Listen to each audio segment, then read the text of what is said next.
Jadi kita langsung diakhiri saja acaranya. Ya.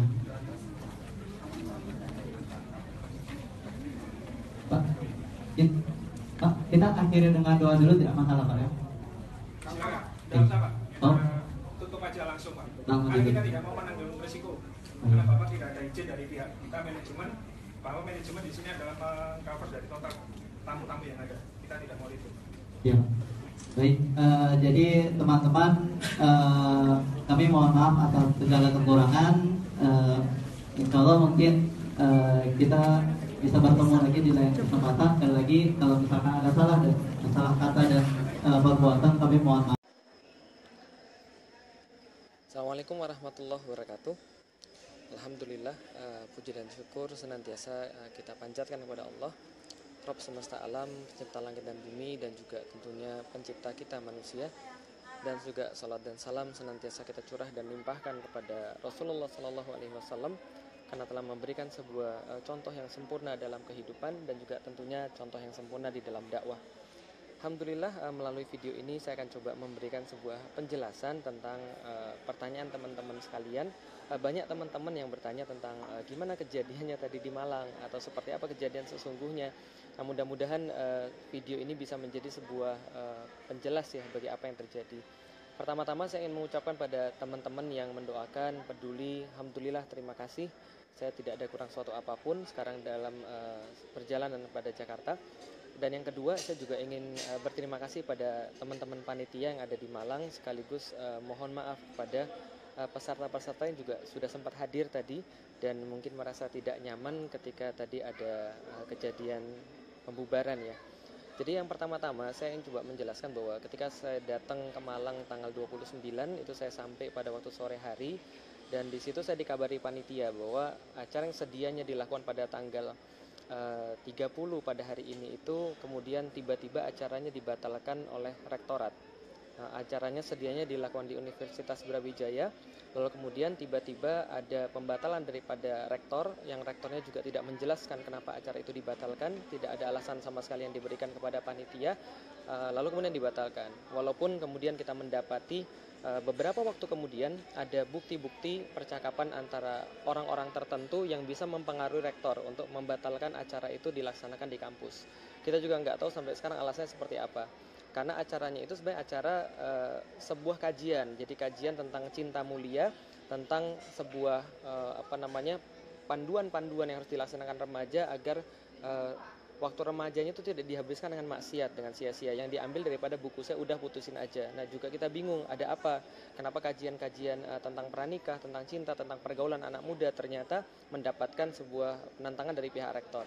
Lalu kemudian panitia langsung bahasa mereka hektik gitu ya, jadi langsung kemudian panik, kemudian mencari tempat yang lain. Nah dapatlah di salah satu hotel di daerah Malang. Nah kemudian setelah kemudian mendapatkan tempat, saya pun dikabari besok ya Ustaz, insya Allah kita tetap lanjut. Alhamdulillah saya katakan. Nah kemudian ketika kita sudah sampai di hotel tersebut, kemudian kita adakan kajiannya alhamdulillah mulai jam 8, lalu kemudian jam 8.30 saya kemudian memberikan kajian sekitar sampai jam 10.30. Nah 10.30 itu tiba-tiba ada dari pihak hotel datang, lalu kemudian mengatakan di tengah-tengah pada audiens bahwa kajian dibubarkan. Kenapa? Karena alasannya tidak mendapatkan izin daripada pihak kepolisian dan sebagainya. Kita juga bingung loh bagaimana mengatur perizinan sedangkan acara itu baru diganti waktunya jam 8 malam. Lalu kemudian ternyata di situ juga sudah banyak sekali polisi, ada sekitar mungkin 10 atau 20 personel yang ada di situ. Lalu kemudian kita sampaikan ya sudah nggak ada masalah. Kalaupun memang mau dibubarkan, toh polisi sudah datang, ya mau apa lagi? Toh acaranya juga sudah rusak. Lalu kemudian panitia mengatakan ya sudah silakan Ustadz kita pimpin doa sebelum menyelesaikan kajian. Nah, polisi kemudian mengatakan, yang waktu itu kemudian belakangan kita ketahui adalah kasat intelnya Polres Malang, kemudian mengatakan oh tidak perlu ada doa, langsung dibubarkan saja. Ya sudah, langsung kita tutup dengan doa kifaratul majelis. Kemudian kita membubarkan diri secara damai. Nah belakangan ketika kita tanya kepada pihak kepolisian, loh ini ada apa, kenapa sampai harus ada seperti ini, kemudian pembubaran, toh acaranya adalah acara pengkajian Islam gitu kan ya, penjelasan kepada anak-anak muda untuk melawan degradasi moral yang sekarang terjadi, perzinahan yang marak gitu kan ya, kalau kemudian tawuran, kemudian tindakan-tindakan negatif yang ada. Nah, kenapa harus dibubarkan dengan cara seperti ini? Toh kalau ada sesuatu yang kurang kan bisa dibicarakan. Nah, ternyata kemudian pihak kepolisian bilang, oh kami tidak bisa menjawab di sini, silakan nanti di Polres saja. Alhamdulillah saya pun mendampingi teman-teman ke Polres. Setelah kita tanyakan, ternyata jawabannya adalah polisi mendapatkan tekanan. Nah, jadi pihak kepolisian mendapatkan tekanan dari ormas-ormas tertentu yang ormas ini akhir-akhir ini terkenal ya sebagai ormas yang membubarkan pengajian dan juga ormas-ormas yang kemudian berpihak pada kasus penistaan agama kemarin. Nah, kemudian kita sampaikan lah kenapa tidak diadakan tabayun dulu. Lah kenapa, ada apa? Kalau seandainya ada sesuatu kesalahpahaman tentu kita bisa bicarakan. Tentu kita bisa untuk menyampaikan dengan baik, menyampaikan dengan cara yang islami gitu kan ya. Lalu kemudian dijawab ya tidak bisa, dan kemudian kembali lagi di masalah perizinan. Saya juga sudah mengingatkan pada kepolisian, loh kok seolah-olah Indonesia ini sudah tidak jadi negara hukum, tapi seolah-olah jadi seperti negara yang berhukum rimba, siapa yang kuat, siapa yang banyak, dia bisa menyetir apa yang dianggap benar dan apa yang dianggap salah. Ketika dia tidak suka pada satu kelompok, lantas itu adalah dianggap salah. Kalau dia suka pada satu kelompok, itu seolah-olah dianggap benar. Lalu kemudian di mana hukum di situ? Nah, kemudian di situ kemudian polisi berkata bahwa ya kami tidak bisa apa-apa, karena kami ini sedikit, kami tidak bisa apa-apa. Nah, ini yang kemudian kita sangat sayangkan. Apalagi kemudian saya juga sampaikan di Jakarta, saya sampaikan bahwa citra polisi itu di mata masyarakat sekarang sangat buruk. Lah kenapa? Karena dalam kasus penistaan agama saja misalnya sangat terlihat bahwasanya ada keberpihakan di situ.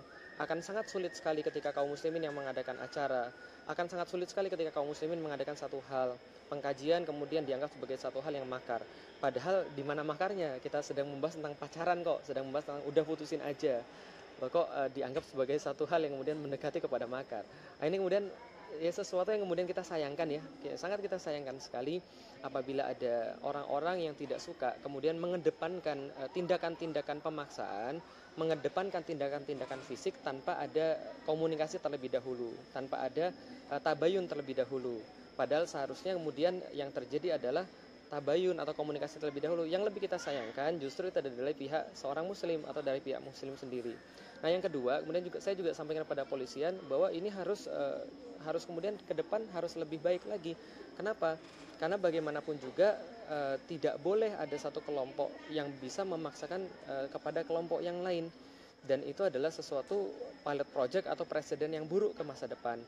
Nah, itu adalah kemudian penjelasan saya. Maka ya alhamdulillah semuanya kita katakan ya sudah, nggak ada masalah. Kita juga tidak mungkin melawan yang berwenang. Kita juga tidak mungkin akan melakukan kekerasan. Lah kenapa? Karena Islam mencintai kedamaian. Islam tidak menyukai adanya perpecahan. Islam tidak menyukai adanya adu domba di antara kaum muslimin sendiri. Kita tidak menginginkan itu terjadi. Toh kita juga menginginkan ketika kajian itu ada orang yang tercerahkan. Ya toh kita nggak mungkin melakukan tindakan-tindakan melawan pihak berwenang. Hanya saja kita sampaikan ya tadi bahwa harusnya negara ini berdasarkan hukum, dan harusnya hukum di atas segala-galanya, bukan orang-orang yang kuat dan banyak yang kemudian mengambil hukum itu. Nah, bagi teman-teman sekalian, mohon doanya bahwa dakwah ini insya Allah tidak akan pernah terhenti.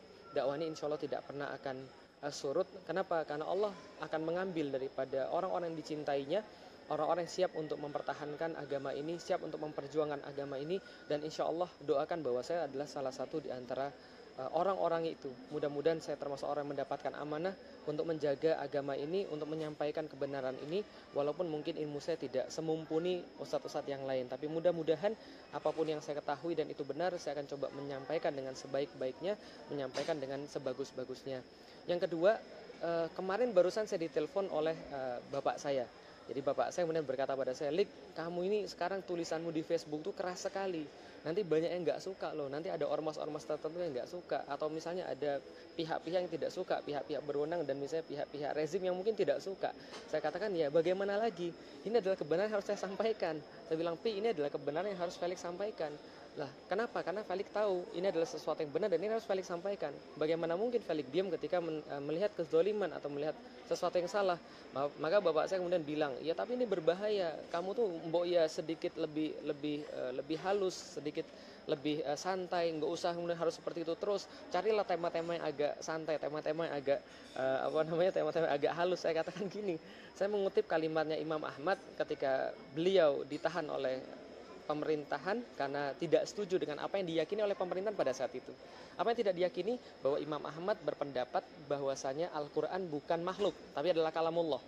Maka kemudian beliau ditahan, beliau disiksa secara parah, kemudian ada satu sipir penjara yang kemudian sangat simpati dengan beliau, kemudian karena simpati itu kemudian sipir itu mengatakan, wah Imam, akui saja, nggak apa-apa, Allah tahu apa di dalam hatimu, akui saja bahwa Al-Quran itu adalah makhluk, bukan kalamullah, supaya kamu bisa lepas daripada penjara ini.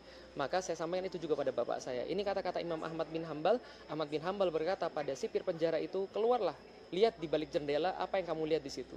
Kemudian sipir itu mengatakan, saya melihat penduduk Baghdad berdiri di depan pintu-pintu mereka membawa catatan dan siap mencatat apa yang dikatakan oleh Ahmad bin Hambal.